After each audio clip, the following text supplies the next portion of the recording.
In Europe, they are considering the possibility of creating a coalition for the potential sending of troops to Ukraine in the event of a ceasefire, which would act as guarantors of a possible agreement with the Russian Federation. Reuters reports this. According to the agency, there is currently no consensus on this issue, but the idea of creating a coalition of 5 to 8 countries that would depend not on the North Atlantic Alliance, but on a bilateral agreement with Kiev is being considered. There are no concrete proposals yet. According to diplomats, Poland is not currently among those countries that could send their troops to Ukraine. The agency reports that London and Paris discussed the possibility of deploying European troops on Ukrainian territory last month. Kiev has also held such talks with the Baltic and Scandinavian countries. The idea of deploying European troops in Ukraine was first voiced by French President Emmanuel Macron in February of this year, but was rejected by Germany at the time. Then there was the discussion of the possibility of sending non-combat units that could train Ukrainian troops, participate in demining operations or border control, but these discussions have not yet resulted in anything concrete. 2 diplomats said one scenario in the short term was to reconsider the idea. Even after the war in Ukraine ends, Europe will continue to face a threat from Russia, and European countries will have to take on part of the military burden to ensure the security of the Ukrainian state, one official said. For the first time, the contours of President-elect Donald Trump's initial efforts to end the war in Ukraine are beginning to emerge during his visit to Europe. According to the Wall Street Journal, he proposed stationing European troops in Ukraine to monitor the ceasefire. It is noted that Europe will have to take on much of the burden of supporting Kyiv with troops to monitor the ceasefire and weapons to deter Russia. At a meeting in Paris on December the 7th, Trump told Ukrainian President Volodymyr Zelenski and French President Emmanuel Macron that he does not support Ukraine's membership in the North Atlantic Treaty Organization, but he wants to see a strong, well-armed Ukraine emerge from any cessation of hostilities, the sources said. Trump has indicated that Europe should play a major role in defending and supporting Ukraine, and that he would like European troops to be present in Ukraine to monitor a ceasefire. He has not ruled out the possibility that the United States would support the agreement, although American troops would not be involved, officials said. Trump also urged the Europeans to do more to pressure the Chinese to end the war, according to a person familiar with the meeting. They discussed using tariffs on China as a bargaining chip if Beijing did not agree to do so.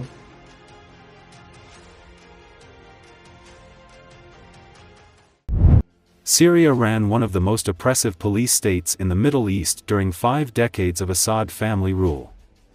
Syrians have flocked to the infamous prisons where the Assad regime is estimated to have held tens of thousands of detainees, desperately looking for their loved ones.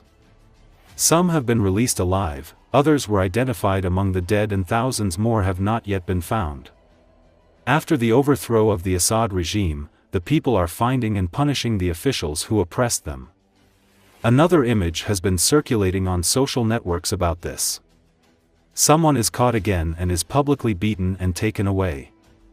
It's claimed to be a former Assad officer or something. Nevertheless, mob rule is not a healthy state for society. Recall, Syria's Islamist rebel leader vowed to pursue former senior government officials responsible for torture and war crimes, a day after he began talks on the transfer of power following President Bashar al-Assad's ouster. Assad fled Syria as the Islamist-led opposition alliance swept into the capital Damascus, bringing a spectacular end on Sunday to 5 decades of brutal rule by his clan. He oversaw a crackdown on a democracy movement that erupted in 2011, sparking a war that killed at least 500,000 people and forced half the country to flee their homes, millions of them finding refuge abroad. We will not hesitate to hold accountable the criminals, murderers, security and army officers involved in torturing the Syrian people, rebel leader Abu Muhammad al-Golani, now using his real name Ahmed al-Shara, said in a statement on Telegram. We will offer rewards to anyone who provides information about senior army and security officers involved in war crimes, he said, adding the incoming authorities would seek the return of officials who have fled abroad. Allah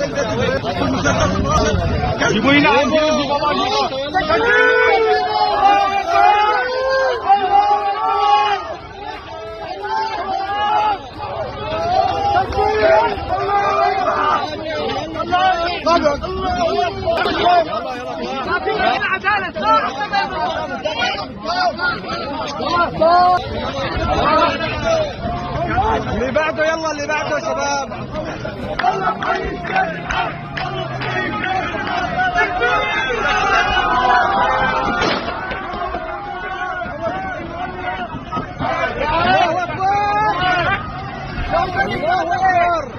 هاي جبل يا شباب. What's your name?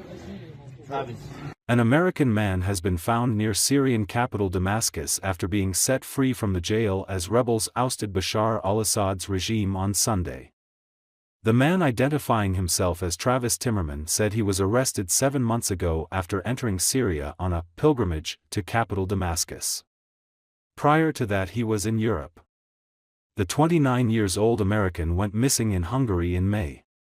Timmerman explained that 2 men armed with a hammer broke his prison door on Monday. "My door was busted down, it woke me up.